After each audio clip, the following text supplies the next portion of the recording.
Siria cumple 10 años desde el inicio de las revueltas en contra del gobierno de Bashar al-Assad, que llevaron a una sangrienta guerra civil que ha cobrado la vida de más de medio millón de personas.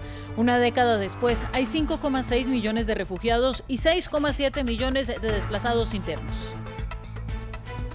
En Myanmar, las autoridades continúan asesinando manifestantes. 10 personas murieron hoy y al menos 50 fallecieron el domingo en el día más sangriento de la represión de las movilizaciones desde el golpe de Estado del 1 de febrero.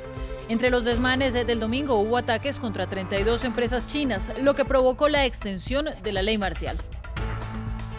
Y en Bolivia, la justicia ordenó 4 meses de prisión preventiva para la detenida expresidenta interina Yanine Áñez y 2 de sus exministros, acusados de participar en un golpe de Estado que obligó a la renuncia de Evo Morales en 2019, tras unas elecciones fallidas. Se preparan marchas a favor y en contra de la medida. Regresamos con ustedes para actualizar la información más importante de América Latina y del mundo. Hoy se cumple el 10º aniversario de la Guerra de Siria, una de las más cruentas de la historia reciente. En marzo del 2011 empezaron las movilizaciones pro democracia que inicialmente fueron pacíficas, pero que luego llevaron a un conflicto que ahora involucra actores regionales e internacionales. Una década después, más de medio millón de personas han muerto. Hay 5,6 millones de refugiados y 6,7 millones de desplazados internos que viven rodeados de ruinas y pobreza. Bashar al-Assad sigue en el poder, controlando grandes partes del país árabe, respaldado por Rusia y por las milicias chiitas de Irán.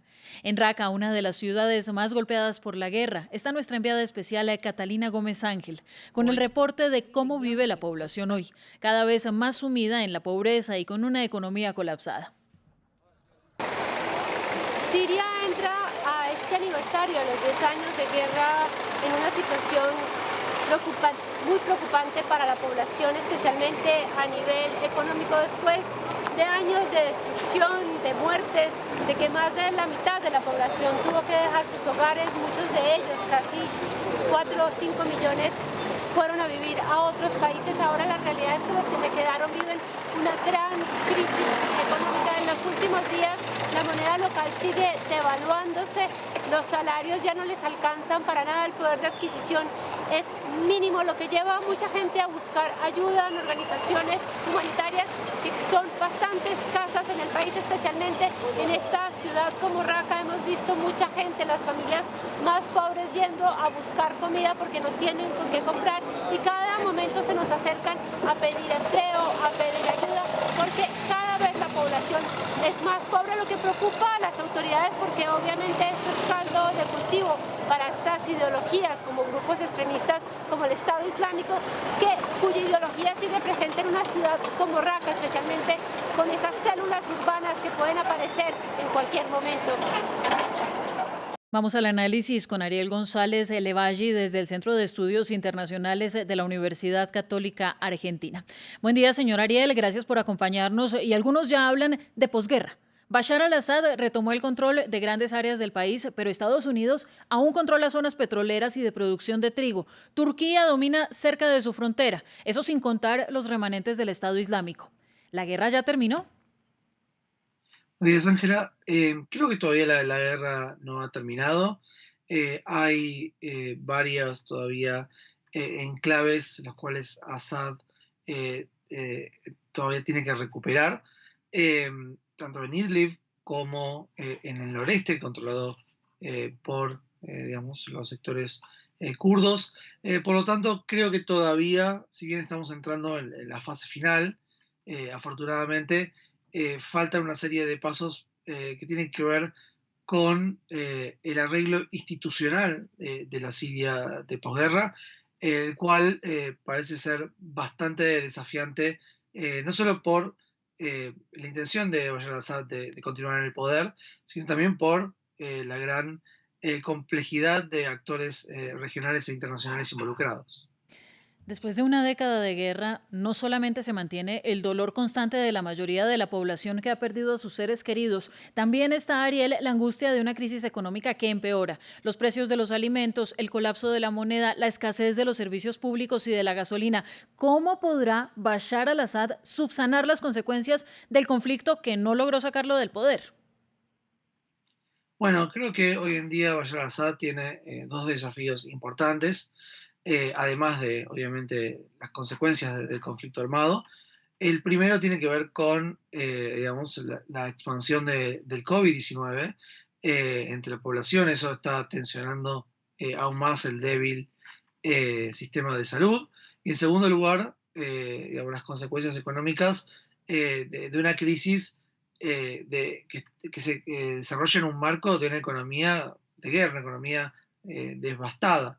Y esto creo que lamentablemente requiere que, digamos, todos los actores involucrados y también los organismos internacionales presionen al gobierno de al-Assad para comenzar un proceso de reconstrucción de Siria que va a ser una de las claves de la posguerra una vez que bueno, el conflicto interno finalice, pero todavía esto es una película que el final está por verse.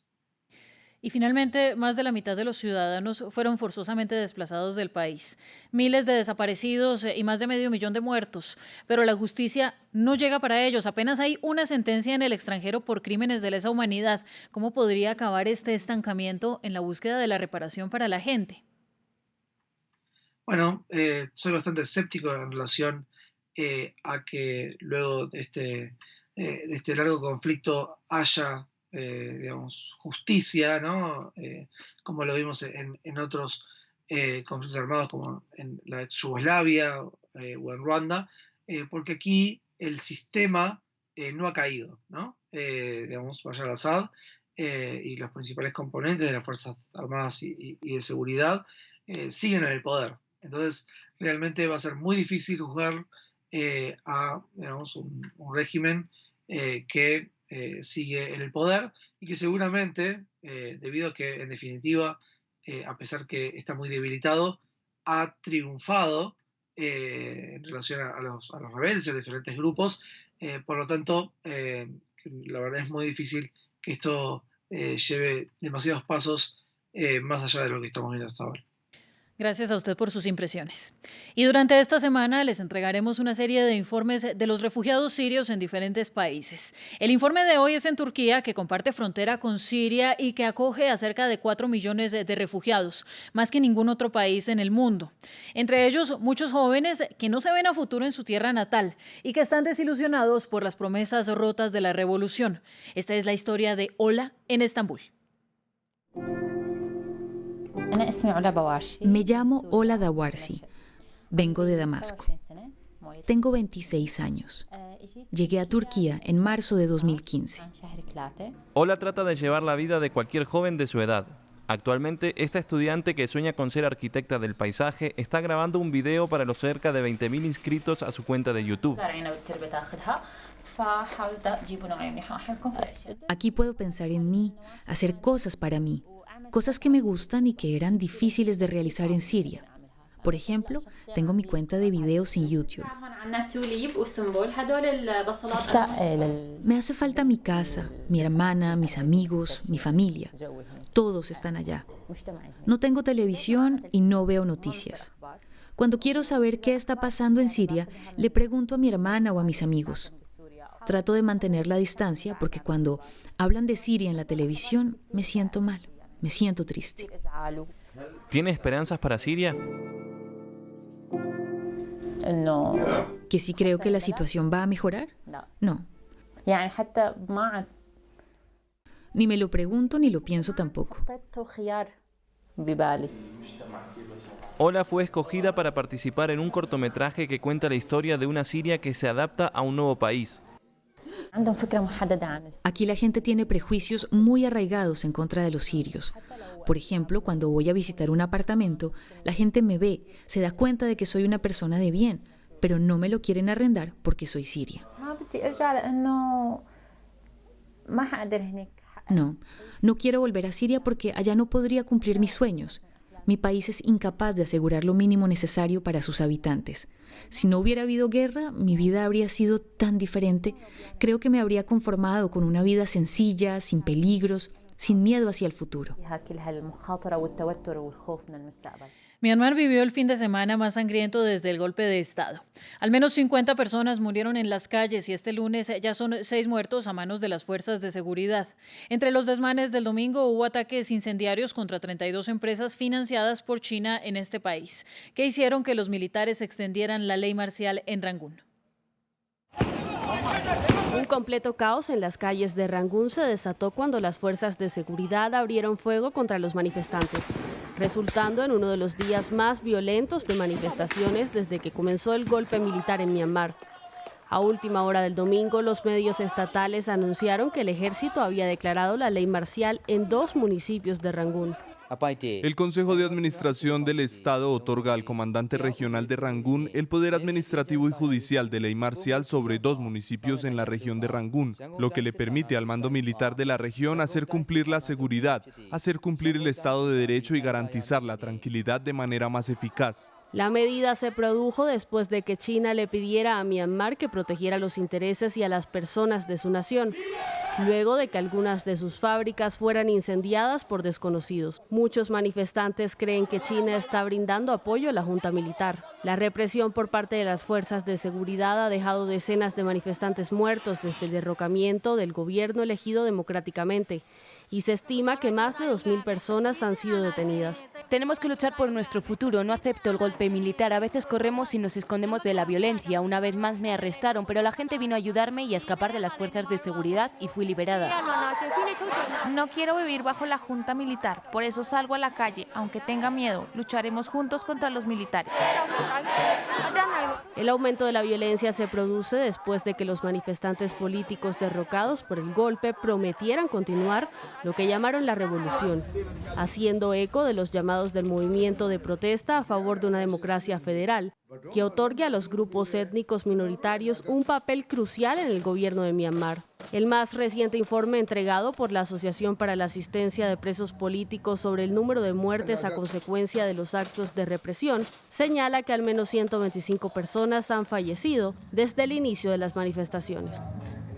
En América Latina, una jueza de Bolivia dictó 4 meses de prisión preventiva para la expresidenta interina Yanine Áñez. Se llevará a cabo la investigación para determinar si la exmandataria y 2 de sus exministros acusados de sedición y terrorismo son los responsables de la violencia que atravesó el país a finales de 2019 y que condujo a la renuncia de Evo Morales de la presidencia. Marina Sardiña nos amplía. La justicia de Bolivia impone 4 meses, y no 6 como pidió la Fiscalía, de prisión preventiva a la expresidenta interina Yanine Áñez, acusada de sedición y terrorismo por los hechos que condujeron a la salida anticipada del exmandatario Evo Morales a finales de 2019. Áñez, detenida desde la madrugada del sábado, acusó al partido izquierdista MAS de su persecución. Como hemos denunciado, el MAS decide y el sistema judicial obedece. Me envían 4 meses detenida para esperar un juicio por un golpe que nunca ocurrió. Desde aquí llamo a Bolivia a tener fe y esperanza. Un día, entre todos, levantaremos una Bolivia mejor. El exministro de Justicia Álvaro Coimbra y el antiguo responsable de Energía Rodrigo Guzmán también permanecerán en la cárcel durante 4 meses, una decisión que divide al país, que prepara marchas masivas tanto a favor como en contra de la medida. Los partidarios de Áñez denuncian un ajuste de cuentas político. Es de un plan del gobierno autocrático presidido por Luis Arce y conducido políticamente por Evo Morales, de ejercitar terrorismo de Estado en el conjunto de la sociedad. ¡Justicia! Mientras que las víctimas del golpe de Estado hablan de justicia. Ahora yo pido justicia, que se haga justicia. Esta Áñez tiene que pagar esa asesina. A mi hijo, ¿cómo me la ha matado? Mi hijo se llamaba Juan Martín Taco y tenía 18 años. Al menos 36 personas fallecieron durante la crisis política y social que atravesó el país a finales de 2019, cuando los partidarios del expresidente Morales, depuesto por la cúpula militar tras acusaciones de fraude electoral, se enfrentaron a las fuerzas de seguridad. Una violencia por la que ahora la justicia boliviana pide aclarar responsabilidades. Así llegamos al final del informativo. Recuerde que también puede seguirnos en nuestro sitio web france24.com. Nos vemos más adelante. Quédese con nosotros. Ya vienen más noticias.